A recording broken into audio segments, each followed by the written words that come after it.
Hi, in this video segment, I'm going to be focusing in on that reaction quotient Q. And we're going to this time look at it as a prediction of how an equilibrium system is going to proceed in order to reach equilibrium. Is it going to proceed to make more product to reach equilibrium? Is it already at equilibrium? Or is it going to proceed to make more reactant to reach equilibrium? Now, Q is set up and calculated in the same way as the equilibrium constant K is, but the difference is the values we plug in. Q uses initial or any non-equilibrium amount. So a non-equilibrium molarity, non-equilibrium partial pressure. Or maybe we have disturbed a system and pushed it away from equilibrium. We are now in the world of Q. And sometimes Q is actually used for non-standard situations as well. And so we do that instead of with K. If we're talking about calculating K, we're talking about a system that has achieved equilibrium. So if you calculate K, we're going to compare it to K. So if K is bigger than Q, okay, we've calculated Q, we've used initial amounts, for example, and K is bigger than Q. That means that the numerator of Q, I like to think in terms of numerator. You can think in terms of denominator. It's just easier to think of the numerator, is too small in Q. That means that we have, at our Q state, we have too little product. And so the reaction is going to shift or proceed. In other words, the forward rate will be faster until they reach equilibrium in the forward direction, because we need to make more product to achieve equilibrium. And you notice that if you put K on the left-hand side, that our greater than sign points in the direction that we're going to proceed. We're going to proceed from left to right to make more product. Okay.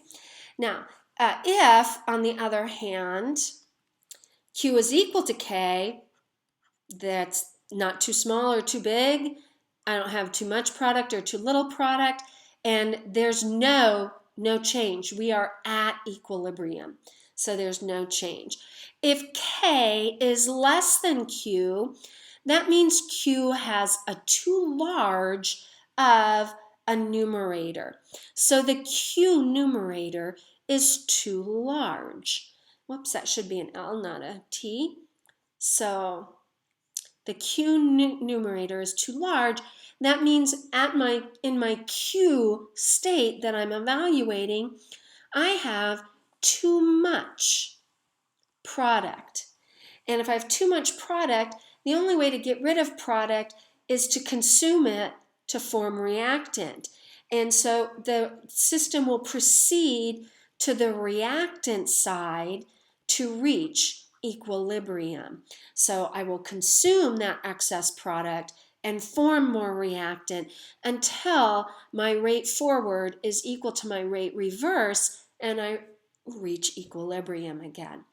And you notice, similar to the last one, that if you put K on the left-hand side, that greater than, less than symbol points in the direction that the reaction will proceed to either achieve equilibrium or to reestablish equilibrium. So let's go through a couple of quick examples here. Okay.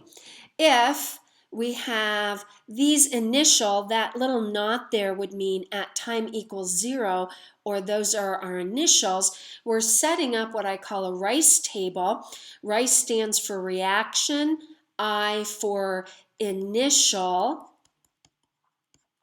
C for change, and E for equilibrium. We're not going to fill this whole thing in yet, but it gives you a start on this framework, and I plus C will equal E. Once we know our initial and our change, we can add those together to get our equilibrium.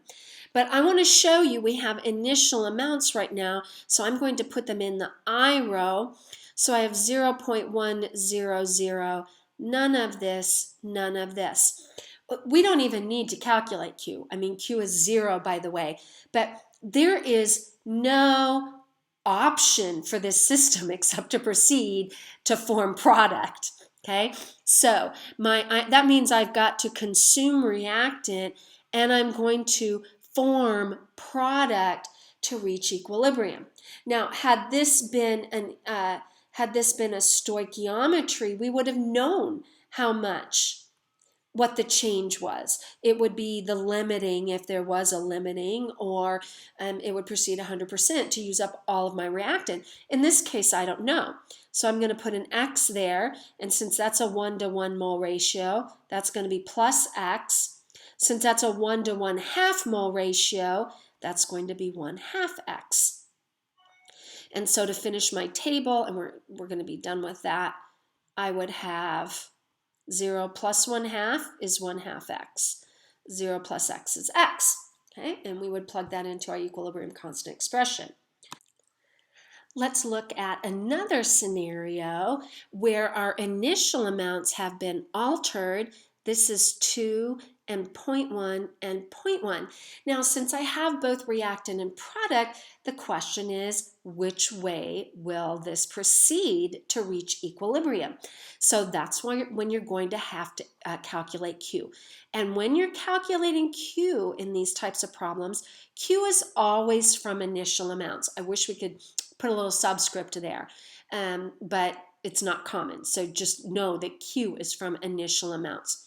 So my Q in this case would be equal to 0.1 times 0.1 squared over 2.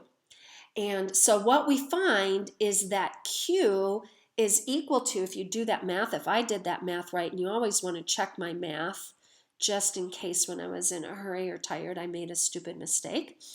Q is 0.0158. Now, in the question above, it told us that K was equal to 0.079.